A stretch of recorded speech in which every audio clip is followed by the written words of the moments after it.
उसने जाने से पहले एक लफ्ज भी ना बोला, मुझसे पूछ लिया थर्मल स्टेबिलिटी का ऑर्डर। मैंने उससे पूछा कि पहले ये बता क्वेश्चन किसका पूछा है, आयनिक कंपाउंड का कि कोवेलेंट कंपाउंड का। देखो यहां पर सवाल उठता है कि ये आपसे क्वेश्चन पूछ लिया गया कि थर्मल स्टेबिलिटी का ऑर्डर बताओ। अब आपको कैसे पता ये आयनिक कंपाउंड है कोवेलेंट कंपाउंड है, आंसर कैसे दोगे? तो एक मुख्य तौर पे आपको फंडा बता रहा हूं कि आयनिक कंपाउंड में आपको एस ब्लॉक के एलिमेंट्स दिखाई देंगे। लिथियम है, सोडियम है, पोटेशियम है, एस ब्लॉक के एलिमेंट आपको दिखाई देंगे। ये आपके सामने क्वेश्चन पूछ लिया गया, लिथियम है, सोडियम है, एस ब्लॉक के एलिमेंट है तो आयनिक हो गया। आपसे क्वेश्चन पूछ लिया जाए ये वाला, देखो इसमें कहीं भी आपको sodium, potassium, beryllium, magnesium, S block वाले नहीं दिखाई दे रहे, तो ये क्या है? कोवेलेंट कंपाउंड हो जाएगा। तो ये क्वेश्चन आ गया आपके सामने, बताओ इसकी थर्मल स्टेबिलिटी। तो सबसे पहला स्टेप पता लगाओ आयनिक है या कोवेलेंट है। तो हमने देख लिया इसमें एस ब्लॉक के नहीं दिखाई दे रहे, सोडियम, पोटेशियम, बेरिलियम, मैग्नीशियम नहीं दिखाई दे रहे, तो ये कोवेलेंट कंपाउंड है। तो कोवेलेंट कंपाउंड में आंसर कैसे दिया जाएगा? इसका सिंपल सा फंडा है, कोवेलेंट कंपाउंड का आपसे थर्मल स्टेबिलिटी का क्वेश्चन पूछ लिया जाए तो थर्मल स्टेबिलिटी होगी directly proportional to a bond energy. और इनमें देखो HI की बॉन्ड लेंथ सबसे ज्यादा होगी, इसकी उससे कम, इसकी उससे कम, इसकी बॉन्ड लेंथ सबसे कम। तो बॉन्ड लेंथ जितनी कम होगी उतनी बॉन्ड एनर्जी उसकी ज्यादा होगी, बॉन्ड को तोड़ने में ज्यादा एनर्जी लगेगी। तो जितनी ज्यादा बॉन्ड एनर्जी थर्मल स्टेबिलिटी उतनी ज्यादा।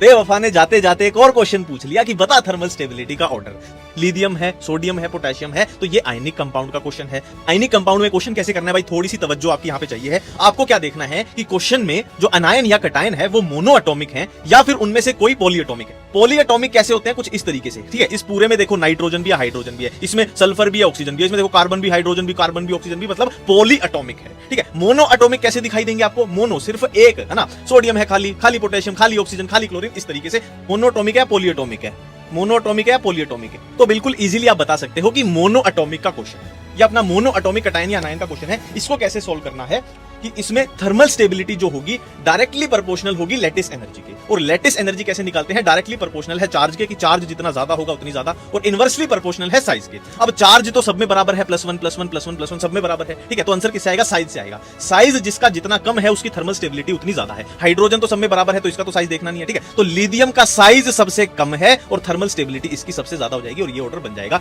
अब आपके सामने आयनिक कंपाउंड का ये क्वेश्चन आ जाइए, इसमें मोनोएटॉमिक है कि पॉलीएटॉमिक है? तो देखो ये पॉलीएटॉमिक अपने को दिखाई दे रहा है, तो ये अपना पॉलीएटॉमिक का केस है। इसमें थर्मल स्टेबिलिटी होगी इनवर्सली प्रोपोर्शनल टू पोलराइजेशन। और पोलराइजेशन कैसे देखते हैं ये तो हमने फजान रूल में पढ़ा ही है, ठीक है। पोलराइजेशन डायरेक्टली प्रोपोर्शनल होती है चार्ज के, जितना ज्यादा चार्ज होगा उतनी ज्यादा पोलराइजेशन। इससे आंसर आ गया तो बहुत अच्छी बात है। अगर ये रूल फ्लॉप हो गया, जैसे यहाँ पे सब पे +1 +1 +1 चार्ज बराबर है, तो हमें अगले स्टेप पे जाना पड़ेगा कि polarisation is directly proportional to size of an ion and inversely proportional to size of a cation. अब इसमें देखो NO3 ये तो सब में बराबर है, तो किसका साइज देखना है अपने को? कटायन का साइज देखना है। तो लिथियम का यहाँ साइज सबसे कम है। जितना साइज कटायन का कम होगा उतनी पोलराइजेशन ज्यादा होगी, जितनी पोलराइजेशन ज्यादा होगी उतनी थर्मल स्टेबिलिटी कम होगी। तो ये ऑर्डर बन जाएगा।